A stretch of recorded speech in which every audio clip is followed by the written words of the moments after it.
সরকার নির্দিষ্ট দুটি দলের উপর ভর করে টিকে আছে বলে মন্তব্য করেছেন বিএনপি স্থায়ী কমিটির সদস্য মির্জা আব্বাস। উদ্বেগ জানিয়ে তিনি বলেছেন, এই দুটি দলকে জেতাতে অন্তর্বর্তী সরকার যে কোনো পদক্ষেপ নিতে পারে। এদিকে মনোনয়ন পাওয়া বিএনপি নেতাদের পক্ষে কাজ করতে সবার প্রতি আহ্বান জানিয়েছেন ঢাকা ১৬ আসনের দলের মনোনীত প্রার্থী আমিনুল হক। মঙ্গলবার আলাদা দুটি আয়োজনে এসব কথা বলেন তারা। অবিভক্ত ঢাকার সাবেক মেয়র ও বীর মুক্তিযোদ্ধা সাদেক হোসেন খোকার ষষ্ঠ মৃত্যুবার্ষিকী উপলক্ষে দোয়া ও আলোচনা সভার আয়োজন করে ঢাকা মহানগর দক্ষিণ বিএনপি।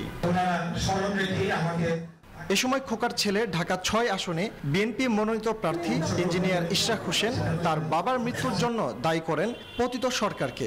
আমার বাবার স্মৃতির প্রতি স্মরণ রেখে আমাকে ঢাকা ৬ থেকে প্রাথমিকভাবে মনোনয়ন দিয়েছেন। আলোচনা সভায় বিএনপির স্থায়ী কমিটির সদস্য মির্জা আব্বাস বলেন, একটা দলকে প্রতীক দেওয়ার মাধ্যমে প্রমাণ হয় সরকারের নিজস্ব ক্ষমতা নেই।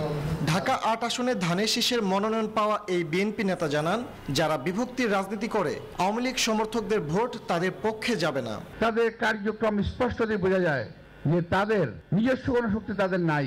এই সরকার দুটি দলের উপরে, একটি তাদের নিজস্ব সৃষ্ট দল আর একটা পুরনো দল, এদের উপরে ভর করে সরকার টিকে আছে। এর আগে মঙ্গলবার সকালে জাতীয়তাবাদী ক্রীড়া দলকে সাথে নিয়ে দলের প্রতিষ্ঠাতা জিয়াউর রহমানের সমাধিতে শ্রদ্ধা জানাতে আসেন ঢাকা ১৬ আসনে বিএনপির মনোনয়ন পাওয়া আমিনুল হক। দল যাকে মনোনয়ন দিয়েছে তার পক্ষে সবাইকে কাজ করার আহ্বান জানান তিনি। আমাদের একটি লক্ষ্য এবং আমাদের মাননীয় ভারপ্রাপ্ত চেয়ারম্যান জনাব তারেক রহমান ইতিমধ্যে বলেছেন যে আমরা যাকেই মনোনয়ন দিব তার পক্ষে আমরা প্রত্যেকটি নেতা কর্মী সকলে ঐক্যবদ্ধভাবে আমরা একযোগে কাজ করব।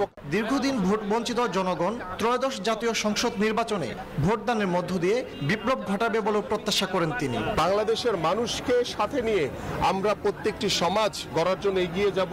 ফজলে রাব্বি সৌরভ, নিউজ 24, ঢাকা।